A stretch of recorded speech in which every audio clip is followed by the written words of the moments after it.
Victoria forms a unique project.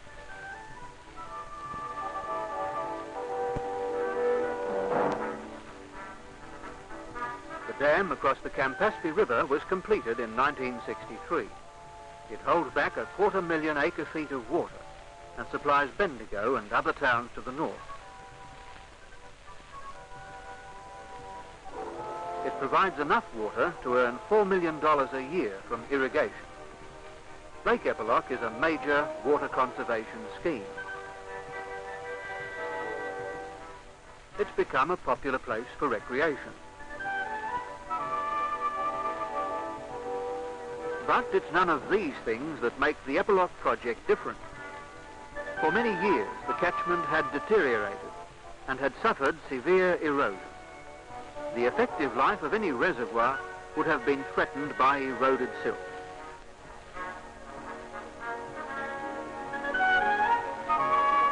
Here, for the first time in Australia, a long-term soil conservation project in a catchment was linked with the building of a major water storage. It's this combination that is unique and is the basis for this report.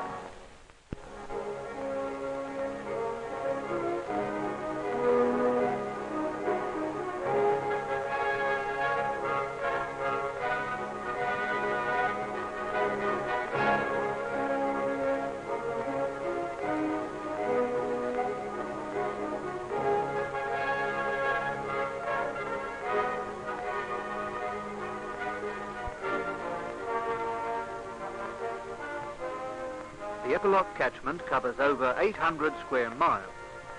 On much of the hilly land close to the reservoir, the soils are shallow and erode easily. The rainfall is variable and unpredictable. It was into this environment that the gold seekers rushed in the 1850s.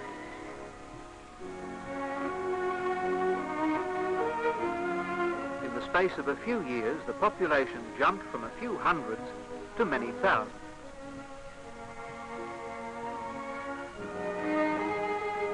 But in less than a decade, the easier gold was gone.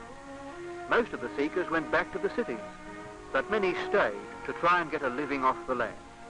In the traditional way of their forebears, they ploughed up and down the slopes. They used drainage lines for access tracks and logging. Sometimes, out of sheer necessity, they had to overcrop and overgraze.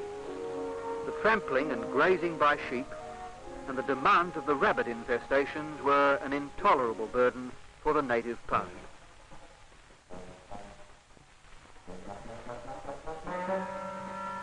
The result was a bare, hard surface soil robbed of its fertility and structure.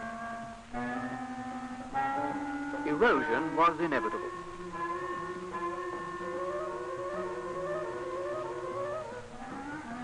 In little more than a lifetime, a heavy price was paid for farming much of the Eppalock catchment.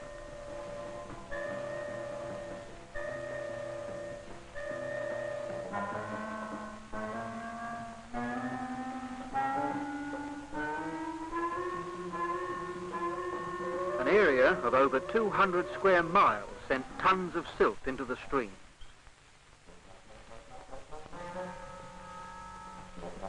This was the threat to Lake Eppalock.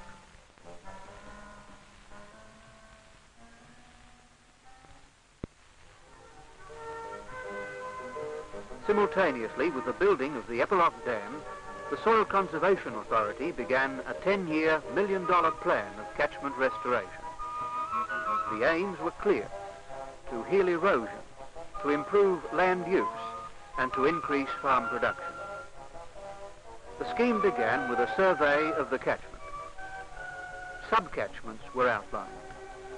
The farms making up a sub-catchment were grouped and treated as a unit. This is essential. Soil erosion doesn't recognize farm boundaries.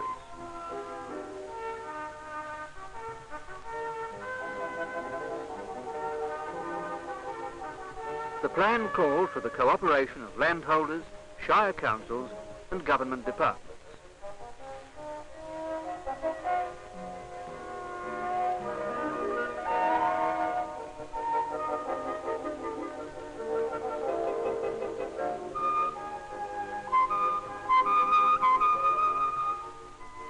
The sub-catchments where erosion was most severe were tackled first.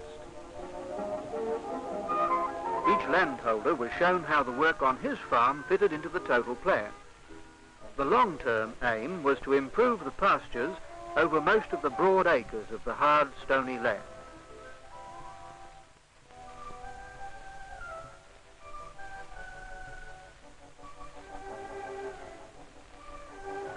But the most urgent job was to stop active gully erosion and the movement of silt into the streams of the reservoir. Concrete structures built into the heads of gullies stop the eating back of the eroded drainage lines.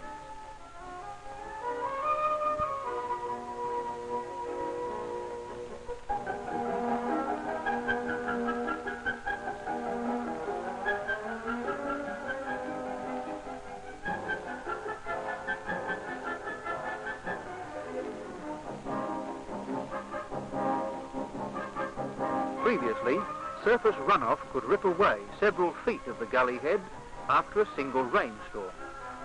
Now the water is delivered safely into stilling pools, which take away its eroding force before it flows on.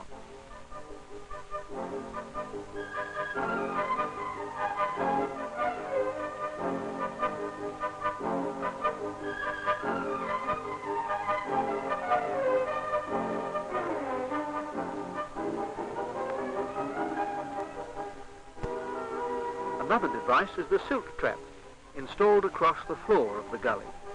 It can be either concrete or stone in mesh.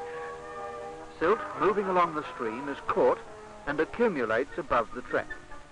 The floor of the gully is raised and stabilized by vegetation.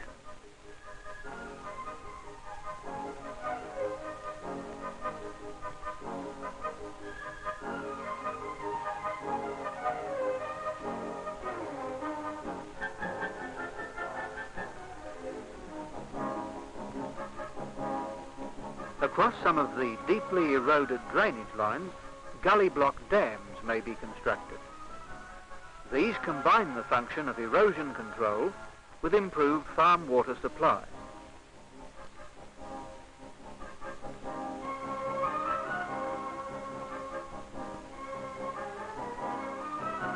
In many locations, groins are used to deflect the stream flow away from the gully sides. This prevents the banks from being undercut. Groins are built either with sleepers or with stones.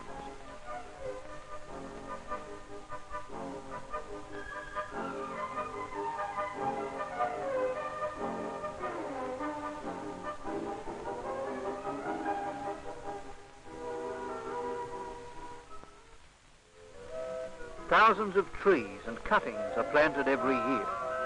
They help to bind and stabilize the soil in the gullies. The species used are chosen for their hardiness. For plants, the gully floor is a harsh environment.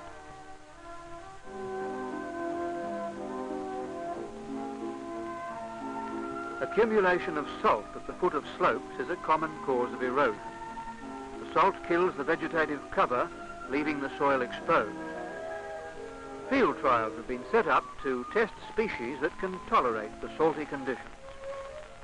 To protect these and other vulnerable areas from stock trampling and grazing, hundreds of miles of fencing is being put up.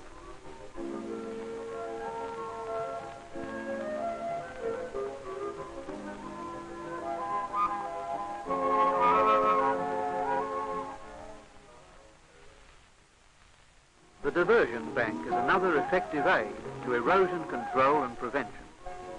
The banks are used to direct runoff water away from an eroded place to a concrete structure or a well-grassed disposal area. During the course of the Eppalock project, many miles of diversion banks have been built.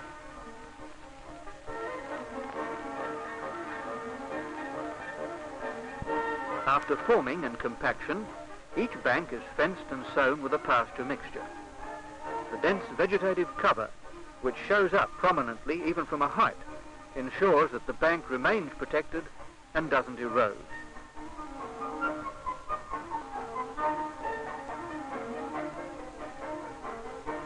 Where these methods have been used in the catchment, there's been a marked decrease in the loss of soil by erosion. the immediate and urgent objective is being achieved. But the most important part of the project concerns the treatment of the thousands of acres of pasture. Dense, healthy pastures lead to greater use of rainwater where it falls. To achieve this, the Soil Conservation Authority has encouraged and helped landholders to carry out an extensive pasture improvement program.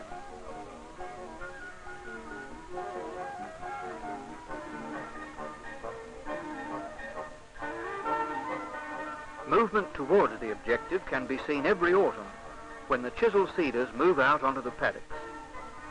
The machines work on the contour, the tines breaking the hard surface of the ground. Seed and fertilizer are dropped into the prepared seedbed. Even before the newly sown pasture grows, every chisel mark forms a barrier to runoff water, which can soak into the soil and seep underground to streams.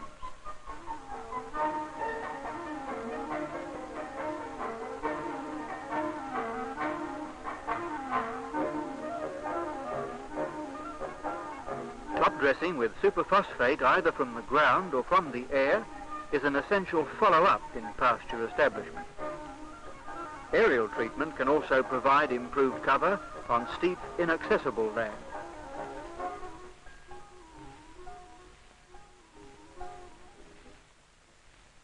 The results of the Eppalock project have already begun to show in the increased productivity of the farm.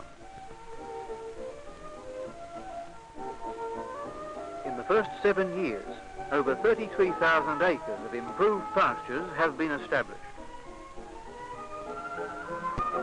Farmers are building dams to water the increasing numbers of sheep. Investigations by the Department of Agriculture are helping to solve stock management problems on the improved land.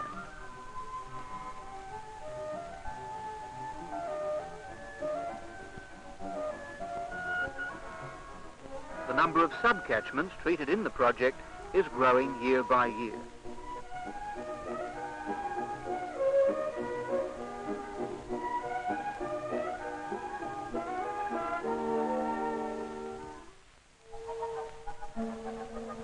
Many of the changes are reflected in comments made by farmers. Like others in his district, this landholder has doubled his carrying capacity on improved pastures. His wool clip has increased by more than half. The better pastures led him to cut down on the size of his paddocks. More subdivision, his land gets better management.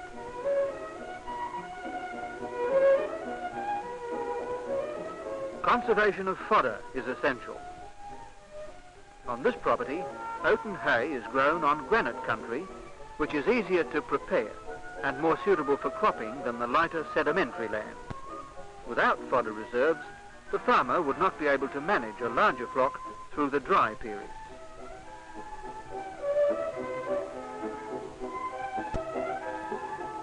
Before the improvement scheme started, this farmer was using his place merely as a sheep run. Now he's changed his whole approach. With improved pastures and more subdivision, he practices rotational grazing instead of set stocking. This has led to healthier sheep, better pastures, and ensures that the ground cover is maintained in good condition.